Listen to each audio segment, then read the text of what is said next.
Sanibona, ngaphambi singene kwivideo namuhla, ngithi angithathe lethuba ngibonge i-support nothando nesikhombise lona lingaphezu kokucabanga kwethu. Siyacela niqhubeke nisupporte njalo ngokubuka amavideo ethu, ungakhohlwa ukukhomenta, ushare, ulike. Siyafisa ukuzwa umbono wakho. Sicela ke singene kwivideo namuhla. Ngoba sibonile ukuthi lapha ku-ad hoc committee bekukhona umphathi we-NPA, National Director of Public Prosecution.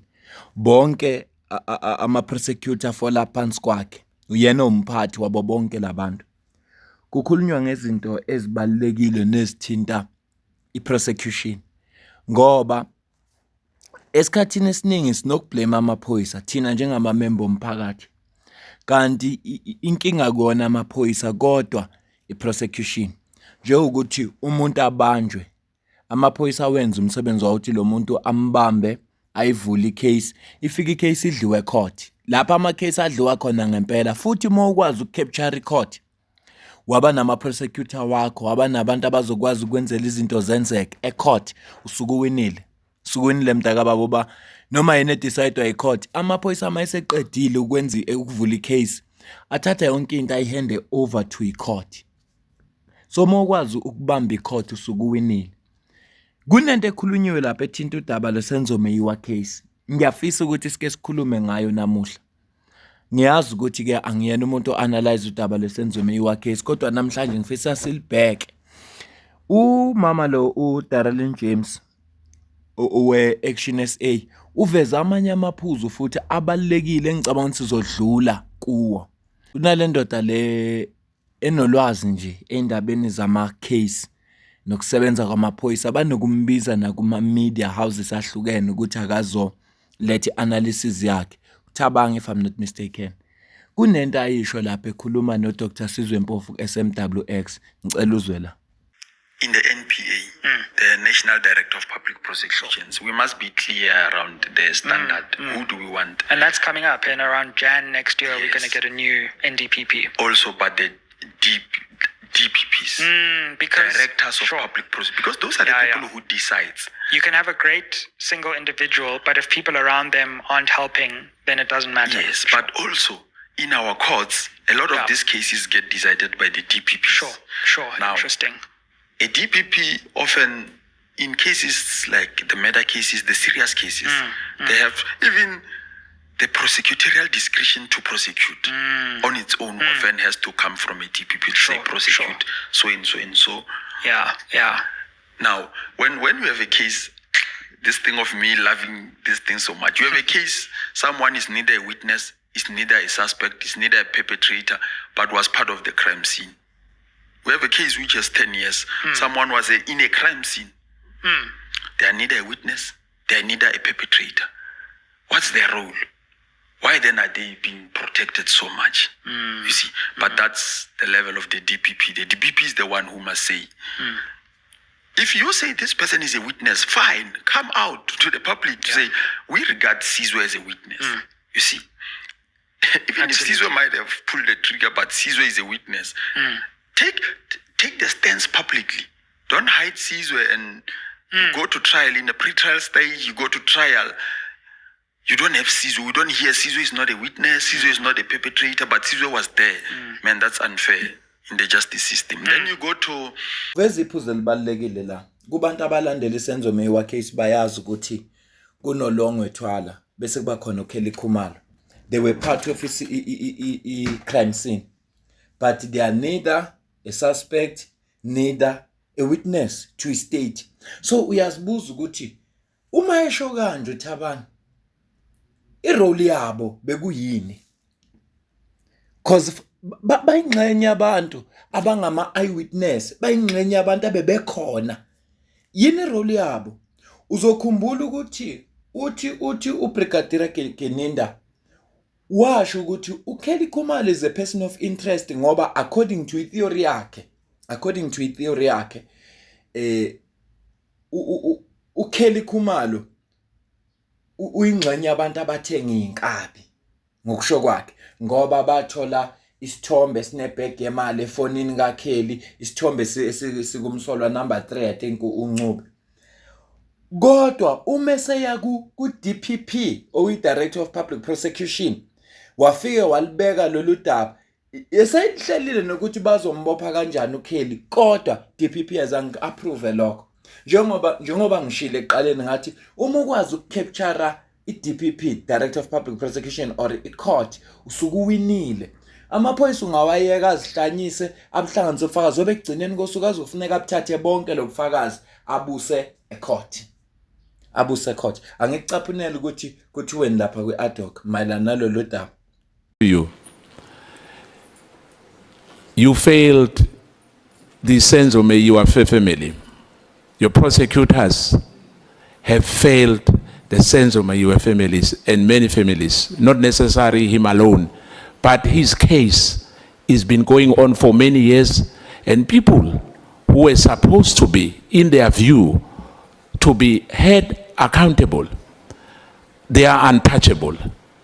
May you please, before you leave the office, encourage your prosecutors to do the right thing. This postponement, as my colleague was talking here about, the time has expired. So the half second is gone. Please, can you please consider that? Thank you so much, Chair. Thank you, Advocate. Thank you, Chair. May I respond? I will try to be quick.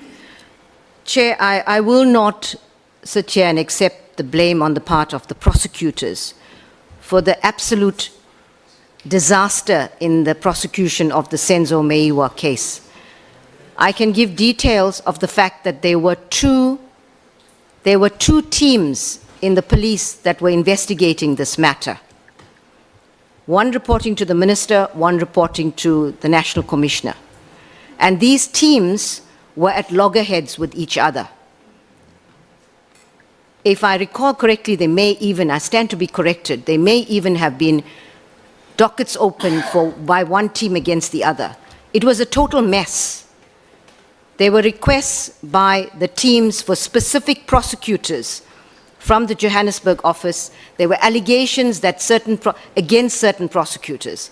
And in an effort to salvage the case, I discussed the matter with the DPP of Pretoria and Gauteng and said, we're going to take this case out of Johannesburg and transfer jurisdiction to Pretoria, get a prosecutor from Pretoria to look at both the dockets, at all the evidence, and decide on how to proceed and unravel this total mess in this case. And so that is what happened. But that was done by the NPA in an effort to ensure that the victims in this case got justice. And it's something like that should never happen in our criminal justice system. But it did. Thank you, Chair. Disaster ngempela. Umphathi we-NPA ethi indaba indlela yahindishwa ngayo iSenzo Meyiwa case kuyi-disaster. I-disaster. Kusho umphathi. I-disaster ngempela. Ngoba amaphoyisa aye-investigate lolu daba ayahlukana phakathi. Ngoba amanye ayethi abasolwa yilabantu ababesendlini. Amanye ethi no kukhona igebengu ezangena ehlukana phakathi amaphoyisa kwagcina kunamadocket amabili kwakhona i636 if I'm not mistaken lele secourt njengamanje bese kuba khona u375 alikho secourt behlukana labantu ababili behlukana sinalabasolwa abasenkantolo ngenxa kaGeneral Sibiya ukuba khona kwalabantu abasenkantolo manje kungenxa kaGeneral Sibiya ngoba uZungu, Constable Zungu, owafika ne-information ukuthi nje ngifuna uphambanisa izibongo zalabantu wafika kuMakhubele if I'm not mistaken washo ukuthi wayekhona uyazi wayenabasolwa bonke boyi5 bathi laba ayikho into oyishoyo lento oyishoyo ayikho yadlula indaba yakho uma sebuyo kwesibili esethola kuno General Sibiya ngaleso sikhathi General Sibiya wayesuspendiwe okuyena owathi no lento oyisho mina ngiyayikholwa iyiqiniso kuze sibe nalaba solwa abaphambi kwenkantolo manje asazi noma labo basolwa ba right noma akusibo asazi kodwa indaba yeSenzo Meyiwa case i disaster ngaleyo ndlela. You say that present at that meeting with Lishabane was also General Sibia present, correct? Yes. And you state that at the time, General Sibia was the head of Hawks in Gauteng, correct? I was informed by the general that he was the head of the Hawks. Now, if I inform you that at the time of this meeting, that is in 2019, General Sibia was fired from, at the time he was already fired from the SAPS. He was only reinstated in 2020. I heard that thereafter. So in essence, at the time of this meeting, Sibia, who's also interested in this matter, was a civilian. He was not an officer of SAPS, correct? Yes. And you state that him, Sibia, told you that the information that you had relayed to the police was correct and accurate, correct? Yes. Now, as a civilian, how will you have known that information is correct? I wouldn't know as to how he got to know, but what I knew at the time was that he was a police officer. General Sibia ehlangana no Constable Zungu wayesuspendiwe wayengasasebenzi kodwa uyena umuntu omukela ubufakazi. This is interesting ngoba General Sibia ibona abantu bokuqala abafika ku crime scene. Ibona abantu bokuqala abafika ku crime scene endabeni isikhathi uSenzomiwa wayedutshuliwe. This is also interesting. Kodwa lento iyakuvezela ukuthi i-corruption ngendlela ejule ngayo ayigcinile la amaphoyisa thina lesibonayo sibona into encane. Incane corruption esiyibona yenzeka emaphoyiseni. Kodwa i-corruption ikulabantu efuneka bavikele thina njengomphakathi. Ikulabantu efuneka akuthiwa istate ngokomthetho simele ummangali istate. I-prosecutor iba ngasesayidini lommangali noma esesayidini le-victim. Kodwa sibona istate sidlala indima enkulu ekuthenini ummangali acindezeleke. Lokhu ngikusho ngoba corruption ikubo labantu. Corruption ikubo. Ummangali kapthola ubulungiswa. Futhi iqinisweni lilonke la eSouth Africa ubulungiswa ngeke ubuthole mongenamali. Ubulungiswa into yomntakabani. Kufana nokuba necala, awubi necala uma unemali noma waziwa. Ngeke uzube nalo icala, uzoba nalo kanjani? Yabo lento esho ukuthi abantu ukuthi kukhona abantu bebeyiphathe crime scene bangama eyewitness but abasiwona ama suspect abasiwona ama witness bayini yini role yabo why befikeliwe ingoba silingane emthethweni. Ngicela ukucaphunela ivideo ka Darlene James uze ukuthi uthene yena mayikhuluma no NDPP. Yeah, cela uzwena. Advocate, are you aware that former Johannesburg Mayor Herman Mashaba has repeatedly raised public concerns about Advocate Chauke, where he made clear that the Advocate Chauke was an obstacle to the prosecution of corrupt cases that were presented to him with clear evidence? Are you aware? I'm aware he has made public announcements about this, but there's no case that he has presented to me where, if I heard you correctly, where maybe you could repeat the last part of your question, please. Okay. Are you aware that former Mayor Herman Mashaba has repeatedly raised public concerns about Advocate Chauke, where he made clear that the advocate was an obstacle to the prosecution of corrupt cases that were presented to him with clear evidence? I can't comment on that because I'm not aware, but I would certainly urge Mr. Mashaba to send me the details of those cases very urgently. In fact, if he can send it to me tomorrow, I would be very pleased. Sure. Thank you. Here are copies of the many cases that Mr. Mashaba sent to you. You were CC'd in on these cases. A dossier was handed to Advocate Chauke of cases, I think amounting to over 35 billion of corruption cases uncovered in Johannesburg. You were CC'd in all of this. I can give you the date, the 16th of May 2029. You are now saying that you were not aware. I've just brought a few of them to this house to prove to you that you were CC'd in this case. You haven't responded to not any one of these cases. This was 4 years prior to your suspension. You received smoke signals already about Advocate Chauke, which you did nothing about. I need to have a look at that. Honorable James, you may come down a bit. Thank you, Chair, for the reminder.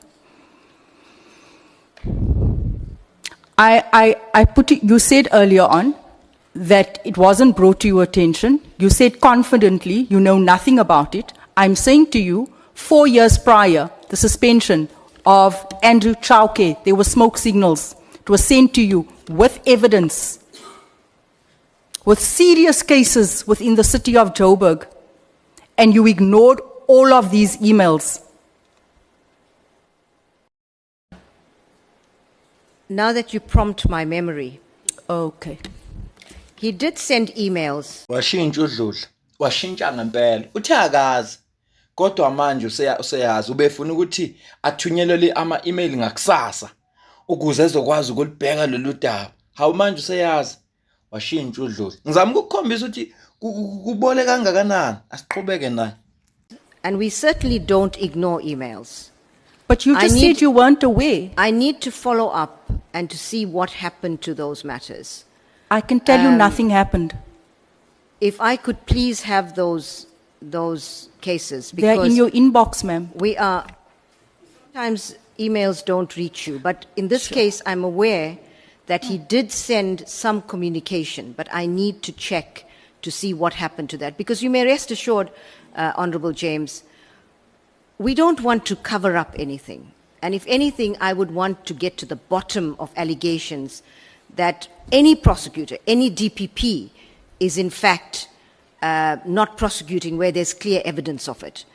So I need to see what happened to that, because we definitely respond to emails from anyone, and particularly from heads of... Yes, I would like to think that you would take an email from a mayor seriously.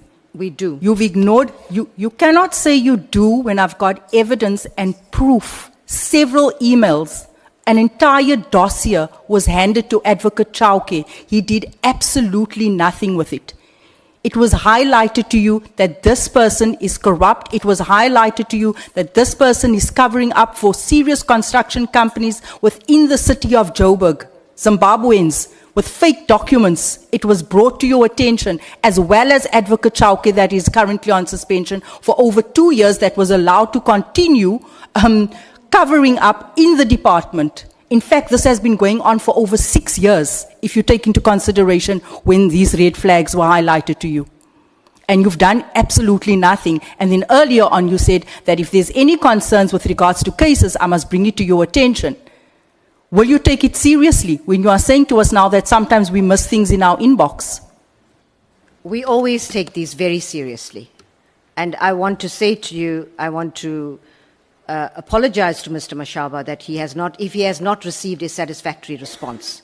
But I do want to check to see what my office has done with those matters. And I can then give a more substantive reply. I can tell you they've done nothing. But anyway, do you roughly know how many drug-related offenses have been handled by Advocate Chauke during his tenure? No.